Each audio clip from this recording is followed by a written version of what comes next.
कहते हैं सपने उन्हीं के पूरे होते हैं जो रातों की नींद और दिन का सुकून खो देते हैं। और इसी बात को सच करके दिखाया है रोहित कुमार ने, जिन्होंने दिन में काम किया और रातों में अपने डॉक्टर बनने के सपने को जिया।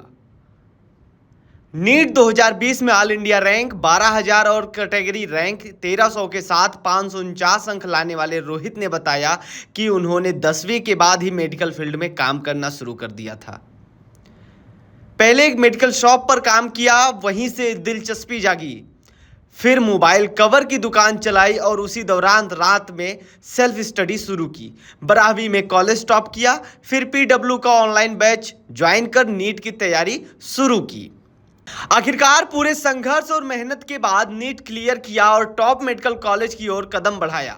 जब दिन भर काम हो और रात में पढ़ाई, तब जिंदगी आसान नहीं होती। लेकिन रोहित कहते हैं, मेरे माँ बाप, भाई और दोस्त के साथ नहीं होता तो मैं 10वीं भी पास नहीं कर पाता। लोगों ने बहुत ताना मारा, काम कर रहा है, पढ़ नहीं पाएगा, 12वीं नहीं निकलेगी। लेकिन जवाब दिया नतीजों ने, कॉलेज टॉप किया और फिर नीट भी क्लियर की। रोहित कहते हैं, रोज लगता था हार जाऊंगा, लेकिन फिर खुद को दोबारा उठाया। 12 से 13 घंटे की पढ़ाई, थकावट, अकेलापन, लेकिन सपना मजबूत था। और जब नीट का रिजल्ट आया, ऐसा लगा जैसे जिंदगी भर की मेहनत सफल हो गई। लोग बधाई देने आए, दुकानों पर मिलने पहुंचे, सब बदल गया। रोहित का अगला सपना MBBS के बाद PG करना है और एक बेहतरीन न्यूरोसर्जन या कार्डियोलॉजिस्ट बनना। मैंने इस बार नीट 2025 का एग्जाम क्लियर किया है और with all India rank 12,000 and category rank 1300 और मुझे 549 मार्क्स मिले इस बार और मैं झारखंड के टॉप मेडिकल कॉलेज में इस बार। किस तरीके से पूरी तैयारियां रही? जी एक्चुअली 10th के बाद ही मैं काम करने लगा था। मेडिकल शॉप में मैंने 1-2 महीने काम किया, वहीं से मेरा मेडिकल फील्ड में इंटरेस्ट जगा था। और उसके बाद फिर मैं मोबाइल कवर का शॉप लगाता था फुल टाइम और फिर रात में अपनी पढ़ाई करता था। उसी से मैंने 12th निकाला। मैंने 12th में कॉलेज में टॉप भी किया था। उसके बाद मुझे नीट का आइडिया लगा कि नीट एग्जाम क्रैक करने से MBBS में एडमिशन होता है। फिर मैंने नीट की तैयारी ऑनलाइन सेल्फ स्टडी से की थी। फिर पीडब्ल्यू का बैच लेकर के मैंने नेक्स्ट अटेम्प्ट दिया, उसमें मेरा सिलेक्शन हो गया। बहुत मुश्किल होता है, आदमी दिन रात पढ़ाई करता है। आपने दिन में काम किया, पिताजी भी बहुत स्ट्रगल कर रहे हैं, रात में पढ़ाई करना कितना मुश्किल रहा उस वक्त? किसका सपोर्ट रहा? क्या कुछ मन में आता था? देखिए, इमोशनल, फाइनेंशियल, हर तरह से सपोर्ट मतलब मेरे फैमिली का तो था ही। मेरे फ्रेंड्स भी काफी अच्छे थे, उन्होंने भी मुझे काफी सपोर्ट किया। मतलब कभी भी नेगेटिव थॉट्स नहीं आने देते थे। हालांकि कुछ लोग तो होते हैं बट उन सबको इग्नोर करना ही पड़ता है। बाकी मेरी फैमिली का मुझे मतलब पूरा सपोर्ट था। मेरी फैमिली का, मेरे टीचर्स का बहुत सपोर्ट था।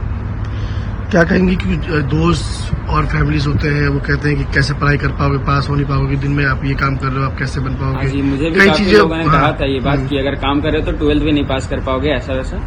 लेकिन मैंने 12th में कॉलेज टॉप भी किया और फिर नीट का एग्जाम भी क्रैक कर लिया। कितने घंटे पढ़ाई क्या करते थे? क्या कुछ सब्जेक्ट आया था? जब मैंने 12th का बोर्ड्स दे रहा था उस वक्त तो मैं सिर्फ रात में 3-4 घंटे ही पढ़ पाता था। और जब मैंने नीट की प्रिपरेशन शुरू की तो मैं 12-13 घंटा पढ़ता था एवरेज ऑन अ डे।